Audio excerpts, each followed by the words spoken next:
Yoga is fun because it's not your day-to-day activity. I find yoga to be a great stress reliever in addition to increasing your metabolism, in addition to maintaining your balance and your flexibility. It's your opportunity to kind of relax and go to another place outside of where you're looking, so you can kind of like once you get to a pose of rest, you get to a point where you're resting and usually your mind just kind of drifts, into relaxation mode or into another kind of, I wouldn't say dimension, but into another state of calmness. It's almost like kind of getting in touch. For me, there's certain yoga things that I do that, like, for example, prayer pose. Of course, that takes me to a whole beautiful level, a spiritual level. So I pray while I'm doing my yoga. Now, let me just say this. In going through the training to become a certified teacher, I was interested in the asanas, which are the exercises. I was interested in the breathing, and I've worked with the young folks on the breathing, just to be able to handle stress, because, we all get stressed. So the asanas, the prana, which is life, energy, breath. Yoga is movement. Yoga is slow and deliberate movement. One thing about yoga is you never push to the point where it hurts, because it shouldn't hurt.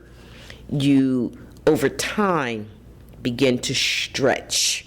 So in other words, maybe right now you can't touch the floor, or maybe you can't touch your ankles. So you start with where you're at. If you can touch your knees, then that's what you do. And then over time, as you slowly stretch into it, you'll be able to eventually, and that's when you begin to feel the progression. So yoga is individual in terms of where you are. It is a slow movement, and it is specific. I mean, like, in terms of your breathing, when you inhale, you're supposed to exhale your belly so that the air gets in, the oxygen is getting into your belly, and it's also getting into your airway, and it's also getting into your brain. And of course, the more oxygen that you get into your brain, the clearer and more focused you are. Usually you start by in a standing pose, okay? So we have them sit on the floor to get grounded, okay? And then we'll do poses on asanas on the floor, and then we'll work our way up to our knees. I go, for example, if I'm working with young people, which is primarily the group that I was working with, the young folks are like looking at you like, oh, and she can do it, and she's old, so they're more challenged by it, right. And they like it. The breath, the asanas, the meditation, and all of the asanas and the breathing is to prepare you for the meditation. So you're moving through different levels. When you're exercising, like I said, you start grounded. Generally, then we might work up to our knees, and then we'll work up to a standing pose, and we'll do various standing poses. It's like, can you get into this pose, and can you just hold the pose and feel how that feels? And then over time, you become more stable. And then you're able to hold it for a longer time. But when oxygen gets to your brain, you're clearer, you're more focused, you're more calm. You're less stressed. And, and there's times when they got to remain cool. Like if you run into the police, you better remain cool. How do you calm yourself down? Do this breath work, okay? So yoga it speeds up your metabolism because, again, you are in movement, and you actually sweat. If you're actually doing it and you're doing it right, you're actually breaking into a sweat. Okay? It's not rigorous though. It's not like, what do you call it? Cardio. It's not cardio. It's stretching. And it's stretching just like a rubber band, a little bit at a time. And then over time, if I can't touch the floor, I can start with my knees and then eventually just work myself down. And that feels like such an accomplishment. Because I know there's one yoga position where you're laying on your belly and you pull your knees up, your feet up behind you, and you're holding onto your ankles and you're lifting your head up and you're lifting your ankles up. And at first, I remember not being able to grab my ankles, and in class, a lot of times I'll have to walk around and help people grab their ankles. But maybe by the end of the 8-week session, then they can grab their ankles. And they're like, wow, I couldn't do it before. So it's like there's a level of progression, and it's slow and it's not competitive and it's very relaxing. And in this environment, urban Philadelphia, the kids used to call it ghetto yoga. And they said, oh, Miss Shirley, you're teaching us ghetto yoga because, we would be at Gillespie or Gratz or whatever the school's teaching. And actually, we would fix up a classroom, and that would be our room, and they would leave us alone, and we would do our programming down there. And we would fix up the room and paint it all lavender and bring in a mural artist, and instead of the broken glass, there would be a mural painted on the door, over top of the wood, as opposed to, we would bring scents in there, just to kind of. And I remember one day somebody was acting up. I will burn candles, a scented candle or incense or whatever, I put on soft music. Yoga is part of an Ayurvedic medicine. Ayurvedic medicine meaning more natural medicine. So there are things that we do like nutmeg, cinnamon, speeds up your body metabolism. Okay, so not only does nutmeg and cinnamon taste good or make things taste good, it's actually medicinal. Okay, so we get into that aspect of it. And then, of course, there's the meditation. Kundalini Yoga concentrates on the 7 chakras. Okay, the chakras meaning your lower chakras, which are your lower level functions too. So your lower chakras would be, where you eliminate. It's a nice way of putting it. Where you eliminate from. Those are the lower chakras. So you have 2 areas of elimination. Then you have your navel, which is where you connected to your mother, the umbilical cord. Then you have the heart chakra, which is, how you care about people. Then you have the throat chakra, which is your voice, and how you use your voice. Then you have your what's called your third eye chakra, where it's like your vision, your center, your calmness, your intellect, your emotions, and all of that is kind of like in there. And then you have your crown chakra, which is at the higher level. So the lower chakras are at the lower level, and that means you're functioning at that level usually, if you're focusing and concentrating on that level, versus your higher chakras are when you're focusing on a more of a mind, spirit level. Okay, so, so Kundalini involves all of those chakras or energy centers, because when you realize it, when you look at it and you start talking about, the lower chakras or any of those are all important areas. The heart chakra, your voice, your intellect, your mind, so it is a beautiful experience. I've seen myself go in all stressed out, to a class, because sometimes I do like to go to classes because it just kind of reinforces, because there's other people around you doing the same thing. And I noticed the difference of when I go in versus when I leave. And I'm so much more calmer. With schools, we're in there like, 45, 50 minutes. Women are called yoginis, and the guys are called yogis, you know. And actually, when we were in Delaware, we went to University of Delaware to see Sri Chinmoy, who was a yogi. He was a yogi, and he was also, Sri Chinmoy was Alice Coltrane's personal guru or whatever. Oh. Okay.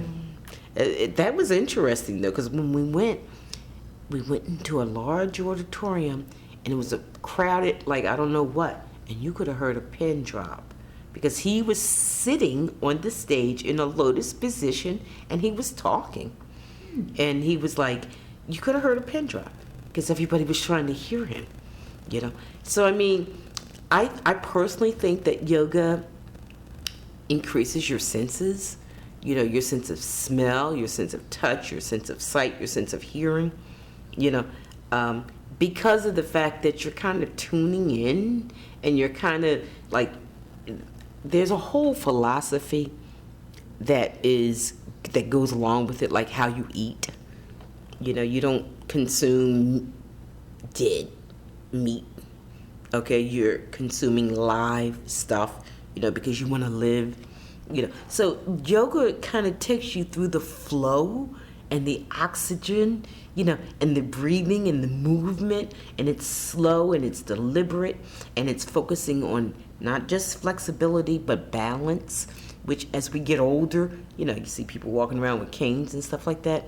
Yeah, your bones, your muscles become strengthened, you know. So I love it. So when you go to class, do you take a mat, or do you take? Yeah, I take mats. Yes, okay. yes. Is there a specific type of mat that's better than another? Well, let's say I have mats for the children, and you know, I take them about once a month, and I wash them out. Do you put a towel on top of it, or you just take the mat? No, I just take the rubber. Take the rubber mats, and you know, and I wash them out once a month. And now my mat, it's rubber, but it's different. Like, their mats are like got little, I don't know, little lumps in it or something, like a part of the rubber, you know, versus mine is a lot more, I don't know, it's cushioned, but it doesn't have the little bubbles. It's like smoother, and it's still rubber, you know, so you use that to keep from sliding, because a lot of times the towel, of course, is slippery. Oh, okay. Okay, so you know, when you're trying to, because one of the things you got to do is you got to make sure, like, you don't just go into tree. You got to make sure your feet are grounded, that your toes are spread out, you know, so that you're balanced, and then you move into tree. You know, tree, you know, the tree pose where you know, you put your foot up and you balance on one leg. Okay, you know, you balance on the one leg. And in yoga, oh, I've seen something like that where I see them do that. Yeah, and that's what it is too. You know, whatever you do on I've one seen side, you got downward dog. And, So whatever you do on one side, you do it on the other side, because you want that balance. You know, so sometimes you'll find that your right side is stronger than your left side. You know, so like you might get up for one pose and maybe a different thing for another pose.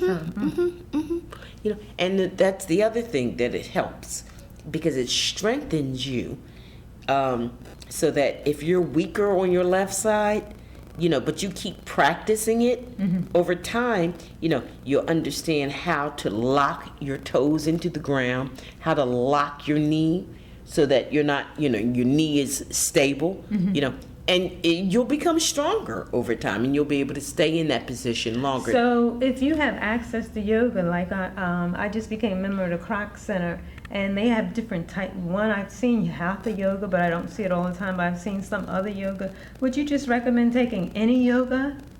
And how often, like once, 2, 3 times a week, or every day, or what? Let me say this. When one has a personal practice, you know, like, let's say, like, teaching is one thing, but then you have your own personal practice, and that's when you can kind of really go into it. I personally, my goal, and let me just say this because I'm recovering from some health issues. My personal goal is to do 20 minutes a day. Optimally, that's the best to do it daily. I personally recommend it for everybody. It really did help center me. It's fun for me because it's my own space. I'm in my own zone. I'm in my own space. I'm in my own head. And we have so many things to distract us. To allow yourself to be within yourself just for that short period of time. It's relaxing and it's fun, because how often do you spend time with yourself? You're looking at TV and do outer stuff, So I personally think it's the combination of my personal strong faith, yoga, and movement in general, artistic movement, dance. I think it's important. It's fun, and it's also an outlet for your creativity, and there's like more room out than there is in. So why are we keeping it all bottled up inside? So that's my attitude about it. Along with that whole philosophy, eating, drinking water, pure water. The idea is you put good stuff in and you get rid of the bad stuff, so that you're kind of just like with the car, you're putting in oil and you're taking, it's running it out and you're replacing the oil. It's the same thing. Putting in good food, water, air, oxygen, and breathing out carbon dioxide and all that other negative stress. I think it'll keep you young and healthy. The warm-up is the yoga itself, because a lot of the stretches, and so like you might just turn your head to the right and turn your head to the left and put your chin on your chest and put your ear towards your shoulder, making sure that your shoulders are down away from your ear, and you pull it this way. And you feel the tension. You feel the difference, And so, yes, you warm up. So you might start out doing this, or whatever. A lot of our tension, we carry it in our shoulders. Everybody does. So you might do stuff like lift your shoulders up, move them forward, move them back in the middle, move them and bring your... So all of that is allowing you to, isolations like in dance, is allowing you to warm your system up, because you're not just coming in the door and getting into a tree pose right away, or going into a downward dog right away. You're slowly working various areas, which is why usually, especially with young folks, I like to get them grounded first. So like, let's sit down and let's get grounded, because if they're coming from class, so we got to sit down and calm down first. And that's the wonderful thing, get grounded and calm down.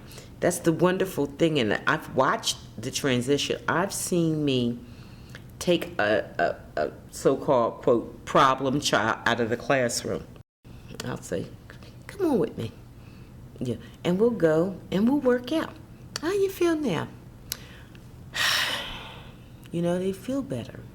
The different positions, like the one that I'm sitting here trying to remember. You're laying there, you're on your back, your palms are facing upward, you're letting your feet kind of fall out, to the outer.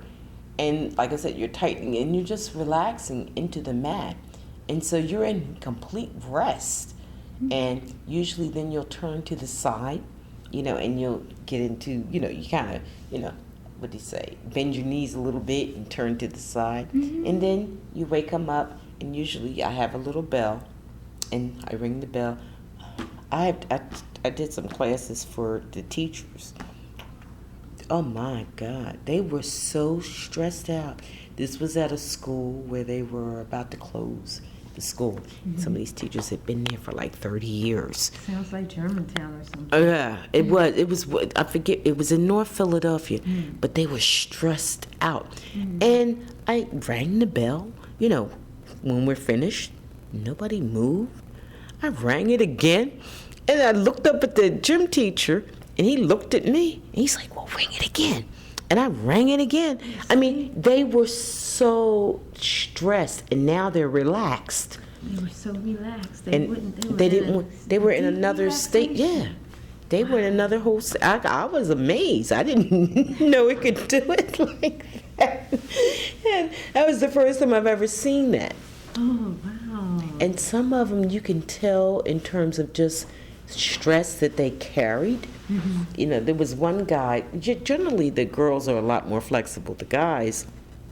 There was one guy. Oh my God, he felt like a board. He was just so like stiff, you know, and stressed. You could feel it all up in his shoulders. And I think when I teach, you know, I usually like to have two people because you're standing in the front teaching, but then there's people doing what you're doing, and they might not be doing it right. And you don't want them to hurt themselves. So you're going around. That's what, do you know Ethel? No. Okay, Ethel Paris? Okay.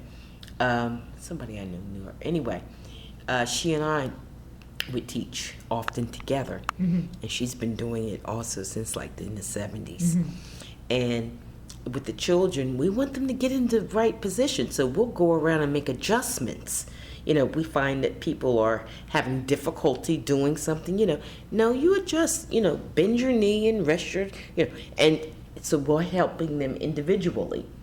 So a lot of times what I'll do is if I don't have that backup person with me, I'll get up, I'll show them, and then I'll ask them to stay there, and then I'll go around the room and help.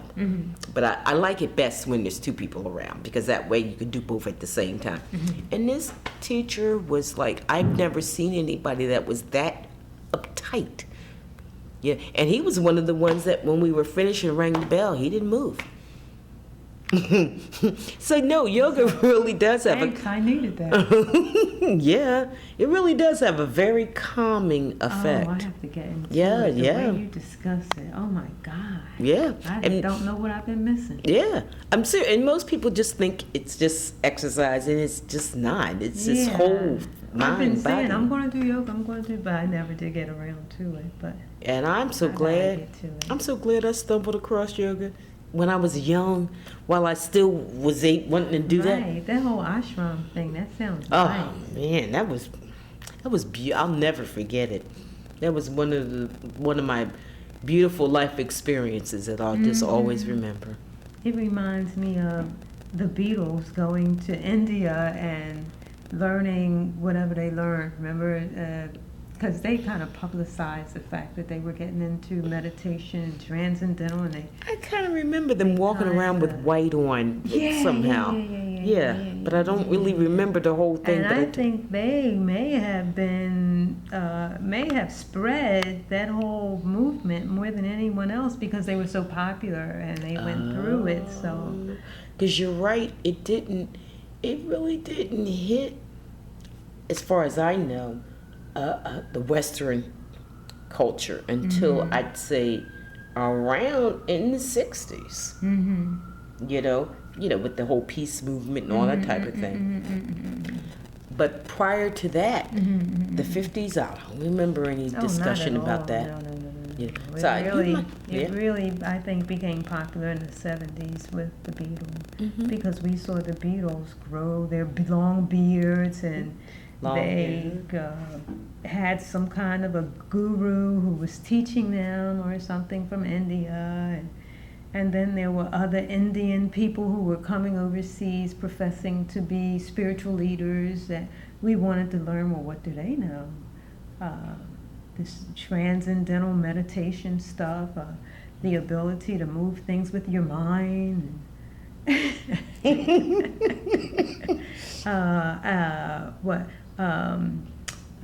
what did they say?